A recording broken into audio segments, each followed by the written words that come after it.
গভীর অরণ্যের মাঝে অবস্থিত ছিল গুরুজি হামিম জাহিরের আশ্রম। চারদিকে বিশাল বৃক্ষ, পাখির মধুর ডাক আর এক অদ্ভুত শান্তি যেন আশ্রমটিকে ঘিরে রেখেছিল। দূর দূরান্ত থেকে মানুষ আসত এখানে, কেউ জ্ঞানের জন্য, কেউ শান্তির জন্য, আবার কেউ আসত তাদের দুরারোগ্য ব্যাধি নিয়ে। গুরুজি হামিম জাহির ছিলেন এক রহস্যময় ব্যক্তিত্ব। তিনি খুব কম কথা বলতেন, কিন্তু তার উপস্থিতি যেন অনেক কিছু বলে দিত। আশ্রমের শিষ্যরা তাকে শুধু গুরু নয়, বরং এক জীবন্ত শক্তি হিসেবে অনুভব করত। একদিন আশ্রমে এলেন এক বৃদ্ধ।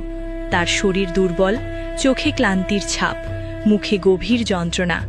বহু চিকিৎসক দেখিয়েও তিনি সুস্থ হতে পারেননি। তার পরিবারের লোকেরা শেষ আশায় তাকে গুরুজির কাছে নিয়ে এলো। শিষ্যরা চারপাশে দাঁড়িয়ে দেখছিল। গুরুজি ধীরে ধীরে চোখ বন্ধ করলেন। আশ্রমে এক গভীর নীরবতা নেমে এলো। বাতাস যেন থমকে গেল। কয়েক মুহূর্ত পর তিনি চোখ খুললেন। অদ্ভুতভাবে বৃদ্ধটি ধীরে ধীরে উঠে বসে পড়লেন। তার চোখে আর ক্লান্তি নেই, মুখে এক প্রশান্তির হাসি। তিনি বললেন, আমি হালকা অনুভব করছি, যেন আমার শরীরের সব ব্যথা চলে গেছে। শিষ্যরা বিস্ময়ে হতবাক হয়ে গেল। এটা কি করে সম্ভব? এরকম ঘটনা একবার নয়, বারবার ঘটতে লাগল। কেউ মাথা ব্যথা নিয়ে আসত, কেউ মানসিক যন্ত্রণায় ভুগত, কেউ আবার বছরের পর বছর ধরে অসুস্থ ছিল। কিন্তু গুরুজি শুধু চোখ বন্ধ করতেন, আর কিছুক্ষণের মধ্যেই মানুষগুলো সুস্থ হয়ে উঠত। শিষ্যদের মনে প্রশ্ন জমতে লাগল। একদিন তারা আর চুপ থাকতে পারল না।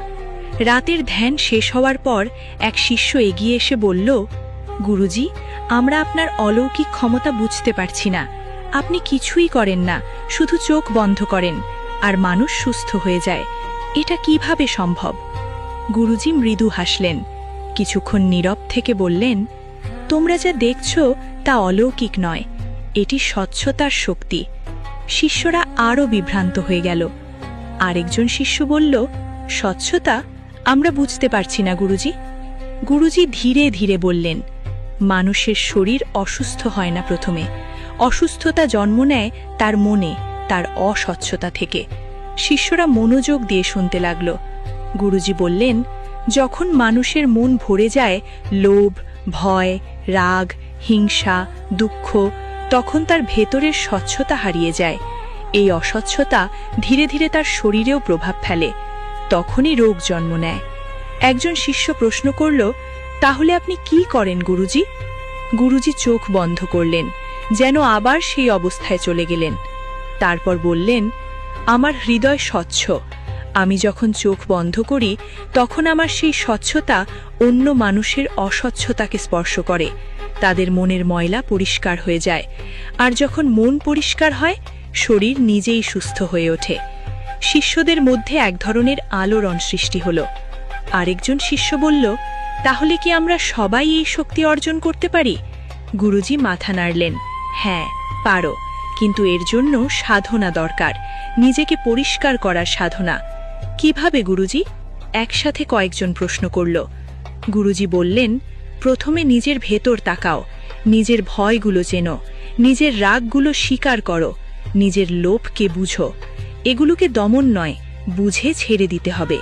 তিনি আরও বললেন, যখন তুমি কাউকে ঘৃণা করো, তখন সেই ঘৃণা তোমার মধ্যেই বিষ তৈরি করে। যখন তুমি ভয় পাও, সেই ভয় তোমার শক্তিকে দুর্বল করে। এই সবই তোমার অস্বচ্ছতা। একজন শিষ্য চোখ ভিজিয়ে বলল, তাহলে আমরা এতদিন নিজেদেরই অসুস্থ করে আসছি? গুরুজি মৃদু হেসে বললেন, হ্যাঁ, কিন্তু তোমরা নিজেরাই নিজেদের সুস্থও করতে পারো। পরদিন থেকে আশ্রমে এক নতুন সাধনা শুরু হলো। শিষ্যরা শুধু ধ্যান করত না, তারা নিজেদের ভেতরের অস্বচ্ছতাগুলো খুঁজতে শুরু করল। কেউ নিজের অহংকার নিয়ে কাজ করল, কেউ নিজের রাগ নিয়ে, কেউ নিজের ভয় নিয়ে। দিন যেতে লাগলো, মাস পেরিয়ে গেল। একদিন সেই শিষ্যদের একজন, যে আগে খুব রাগী ছিল, তার সামনে এক অসুস্থ মানুষ আনা হলো। গুরুজি তখন বাইরে ছিলেন। সবাই চিন্তিত হয়ে পড়ল। তখন সেই শিষ্যটি ধীরে ধীরে চোখ বন্ধ করল। সে গুরুজির কথা মনে করল। স্বচ্ছতা। সে নিজের মনকে শান্ত করল, নিজের সব রাগ ছেড়ে দিল, নিজের ভেতর এক স্বচ্ছতা অনুভব করল। কিছুক্ষণ পর সে চোখ খুলল।